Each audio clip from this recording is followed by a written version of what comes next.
Shalom, family. It's your brother Benaiah Ben Israel, guiding you on the road to Savannah. And for this journey, we will review both the evidence and the facts. First, we began by reviewing the fact that Europeans during medieval times, which dates all the way back to roughly 500 AD, understood Jews to be black. This fact was restated by Professor Abraham Melaman, a professor in the Department of Jewish History and Thought at the University of Haifa, Israel.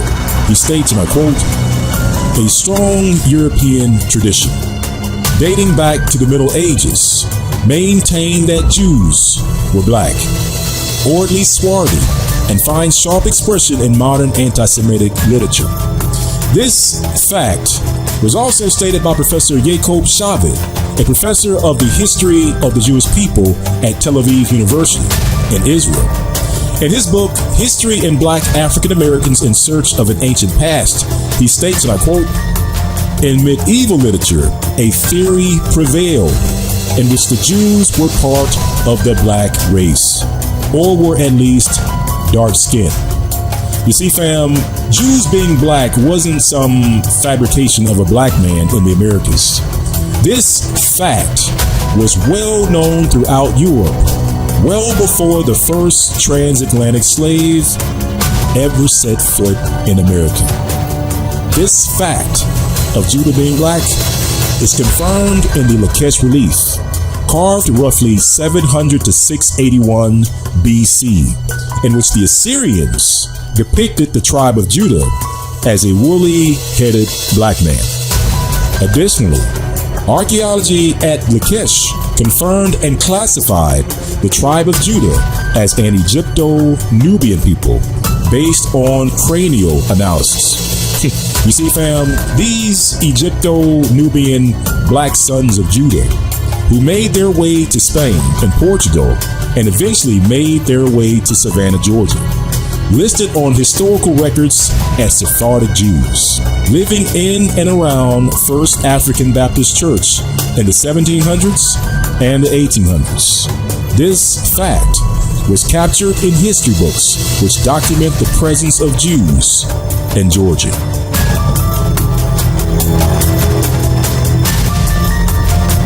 Not only were Israelites living in the same neighborhood as First African Baptist Church, these same Israelites met in a synagogue on the same street as First African Baptist Church. And some of these Israelites were wealthy, however, others were listed as servants, workers, and inmates. You see, fam, because there were Israelites in the hood, we aren't surprised to see pastors of First African Baptist Church refer to themselves as Israelites, who joined the Israelite Society, which is an organization for Israel by Israel. We also have a confirmed Ashkenazi Jew, Jackson Adam Sheftal, working as a deacon in the church. You see, fam, Israel can be found in multiple places associated with First African Baptist Church. For example, members of the church refer to themselves as Gullah slaves. And the word Gullah is a Hebrew word meaning exile. And Gullah slaves also called themselves Binyas, which is also a Hebrew word meaning son of Yah. And these Gullah slaves sang a Hebrew song called Kumbaya, which means arise, come Yah in Hebrew.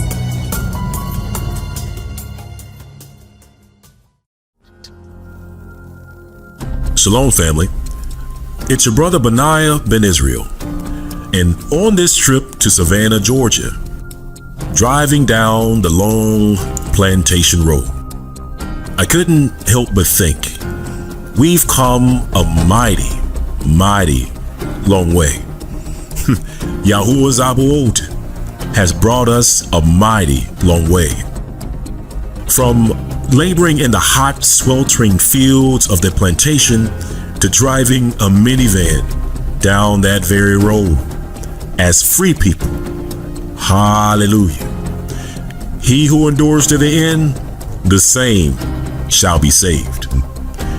You see, we previously reviewed references showing that the Brews were understood to be black.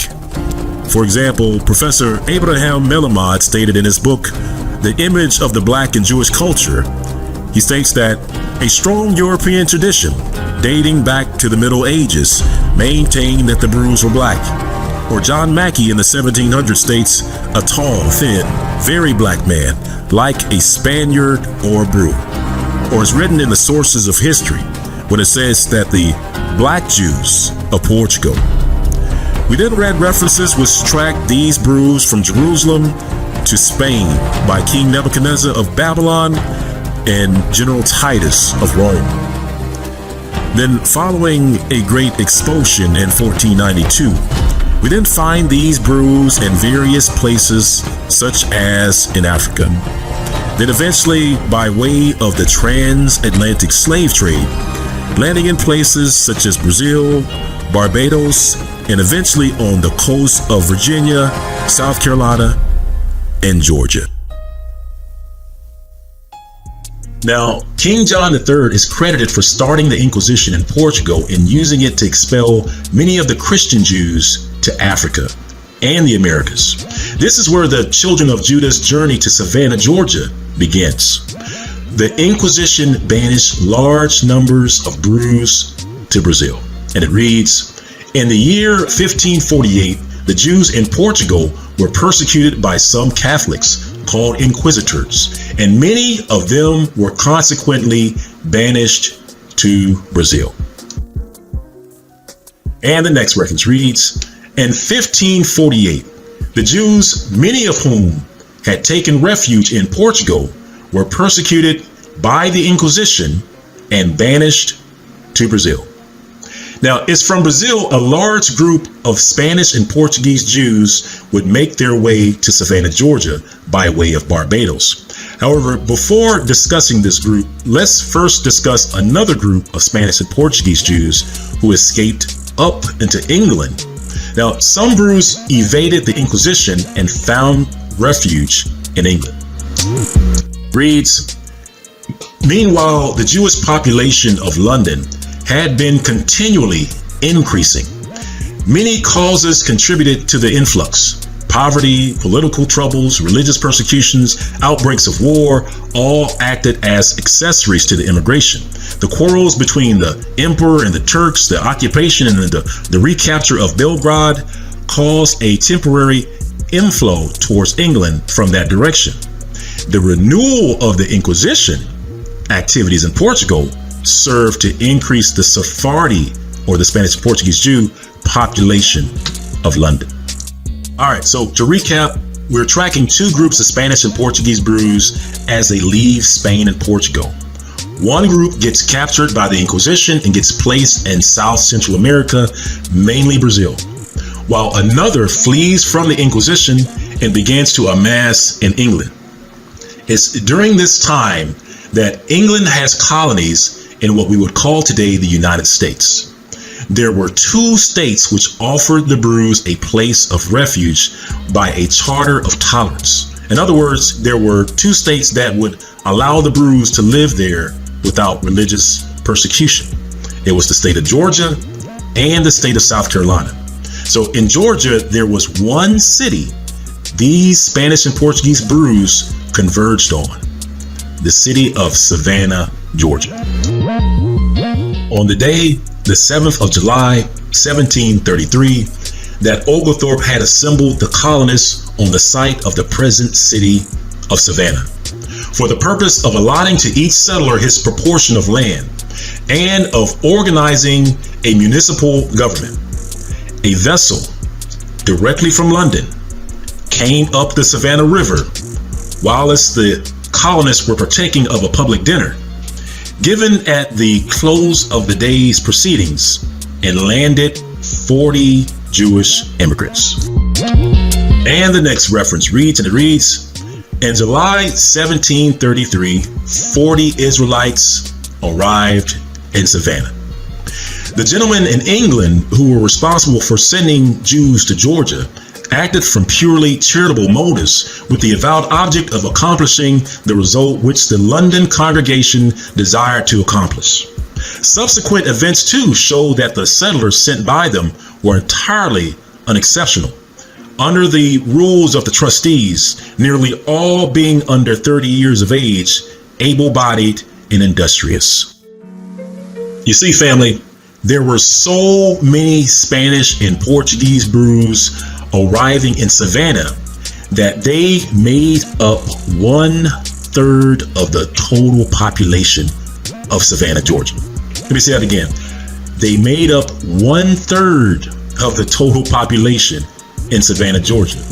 There were so many of them, in fact, they had to rent a house for their assembly.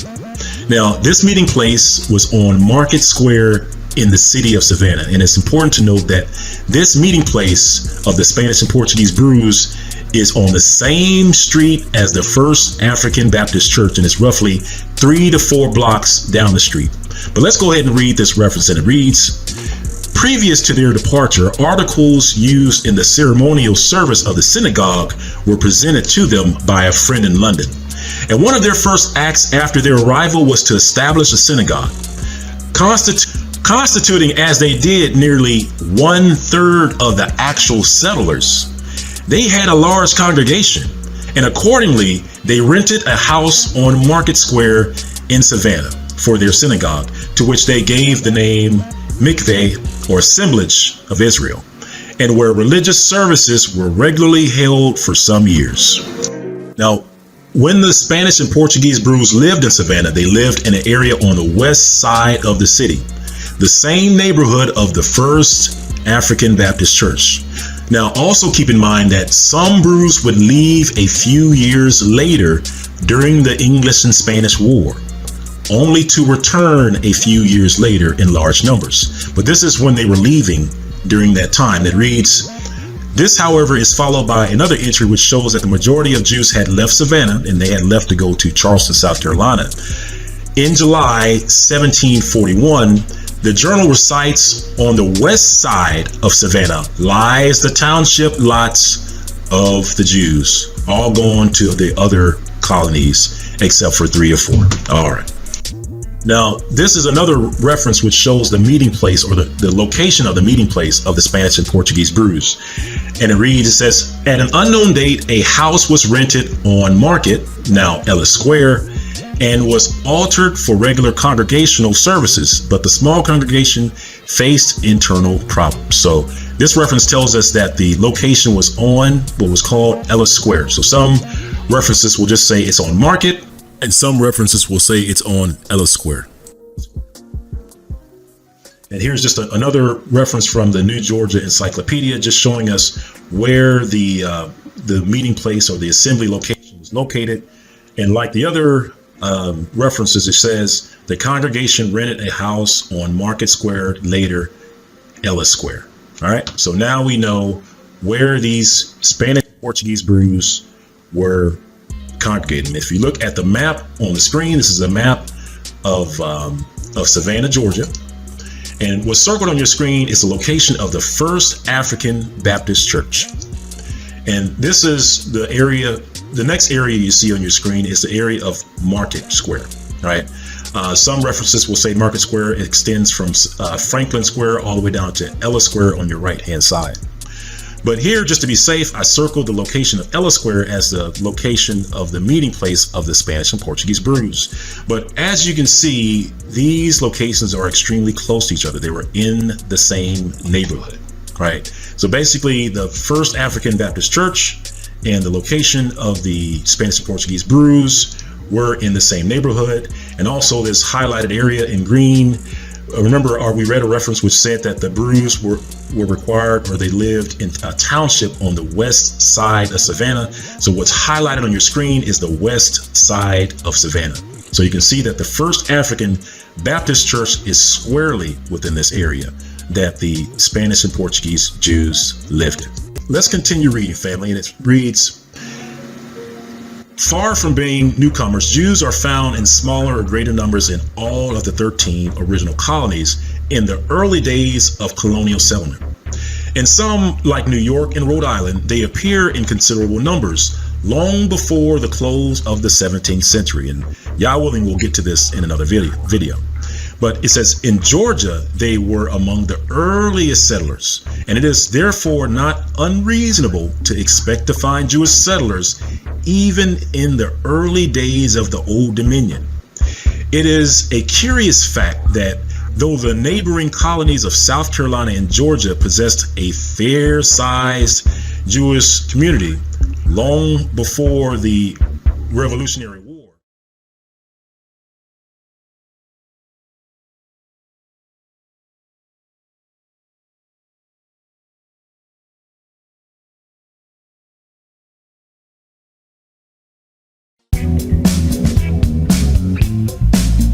Shalom family, it's your brother Benaiah Ben Israel, and I would like to invite you to join us in historic Savannah, Georgia, one of the first places inhabited by the Israelites of Spain and Portugal.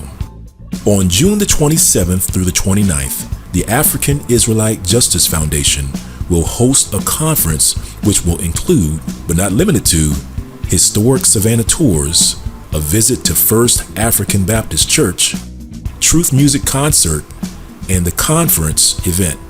Don't miss this opportunity to learn more about your history and culture and how to survive in the daughter of Babylon. You don't want to miss this historic event, family. So mark your calendars and sign up today. Hope to see you in Savannah, Georgia on June the 27th through the 29th for yet another Israelite gathering. And with that, family, I hope to see you soon, and I bid you shalom.